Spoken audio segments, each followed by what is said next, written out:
Turmoil spreading tonight at Twitter, where there appears to be some kind of a mass exodus of workers who are rejecting Elon Musk's ultimatum to work extremely hardcore, which he defined simply as long hours at high intensity.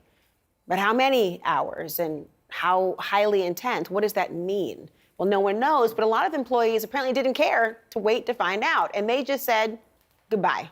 CNN senior media reporter Oliver Darcy is here with more.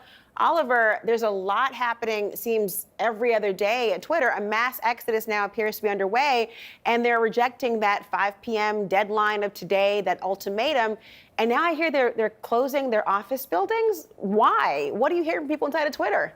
Yeah, it really feels like Twitter is taking its last gasp here. I mean, if you look on Twitter right now, the top trend worldwide is RIP Twitter. And that's because scores of employees have seemingly resigned from Twitter, rejecting Elon Musk's ultimatum. Let's take viewers back. Musk earlier this week gave Twitter workers, the people who are remaining after those mass layoffs earlier this month, he gave them a choice, work quote unquote hardcore or leave the company with 3 months of severance. It seems like a large amount of people have decided to leave the company. They don't want to work hardcore, and that's thrown the future of this platform into utter chaos.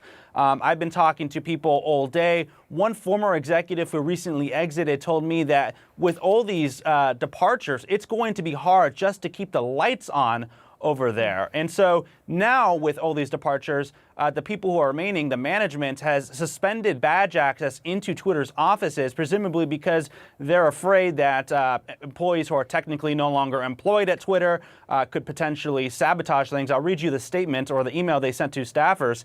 It says, effective immediately, we are temporarily closing our office buildings and all badge access will be suspended.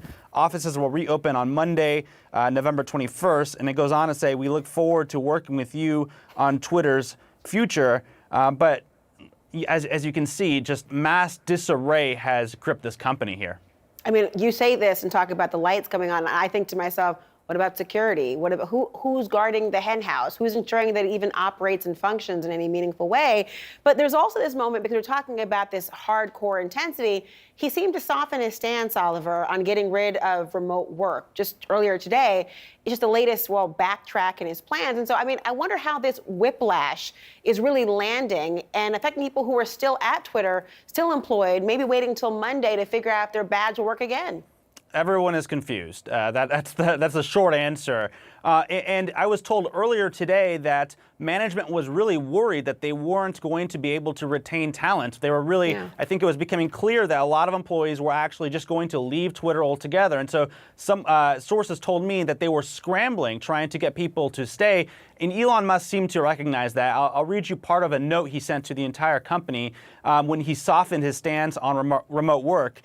He said earlier today, where is it? I had it here. Regarding remote work, all that is required for approval is that your manager take responsibility for ensuring that you are making an excellent contribution. And he went on to explain that basically people could work remotely if management had okayed it. And recently, I think you're even seeing Musk digest some of this news. He just tweeted moments ago about how you turn a large fortune into a small one. And yeah, there it is on screen. How do you make a small fortune in social media, start out with a large one? Really kind of putting into context what's happened to his $44 billion purchase of the company. Wow, and you forgot to add that at the end of that discussion about remote work, the idea of, hey, by the way, if any of the employers who are supposed to essentially co-sign that you are working, if they're not truthful, goodbye as well. I mean, you have this sort of coded language. It's not even coded in that instance. But the idea of that new tweet, wow, a lot of chaos happening there. Oliver, nice to see you. We'll see how long Twitter stays up. I won't hold my breath.